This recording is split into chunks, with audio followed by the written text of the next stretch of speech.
Hello guys, for today's video, samahan niyo po ako mamalingke. Tara! Ayan guys, naglalakad na po ako papuntang palengke. Ayan guys, nakarating na ako guys. Bumili na ako ng baboy guys, 150 para sa sinigang. Tapos, bumili rin akong 50 para sa pampansit guys. Ayan, 290 ang kilo. Bali, 200 lang binili ko kasi naka-budget lang yung pera guys kasi hindi naman tayo mayaman. Ayan guys, nakabili na tayo ng baboy. Ay, Uncle, ka-video saglit. Ay, nagbablogger ka pa rin. Ano? Hi guys, this is my friend. Uncle, hi sub. Uy! Babili nga ate. Baboy cube!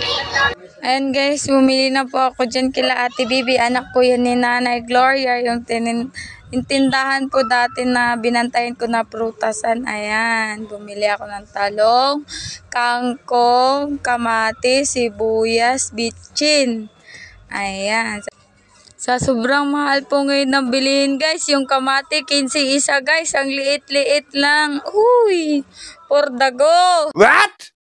Ayan guys, kininta na yan. Di ko magkano yan lahat guys. Alam nyo kung magkano yan. So wag nyo na alamin kasi lagpas yan ng 100. Yun lang nabili ko. Yan, nagmamadali na ako dyan guys. Oh, kasi naghahanap pa ako guys ng number balloon guys. Kasi nga bibili sana ako ng 2 tsaka 4. Ayan, ang ganda ng hipon guys. Ayan. Diyan, bumili ako dyan guys ng bihon. Naghahanap ako ng bihon na yung maliit lang guys. Hindi yung marami kasi maliit lang yung kawali. At saka hindi naman kami gaano kadami. Kami lang naman ng mga anak ko at saka papa nila. Ayan guys, pagkatapos ko bumili si nanay, nakita ko nang hingi sa akin ng pera. Binigyan ko. Laki naman tuwa niya. Wow! Masarap ng lechon sa unahan guys. O tingnan nyo guys. Magkano din ang kilo? 700 ang kilo.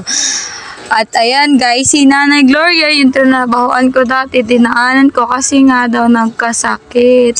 At buti na lang naalala niya pa ako. So yun lang guys, thank you for watching. Bye! Happy birthday!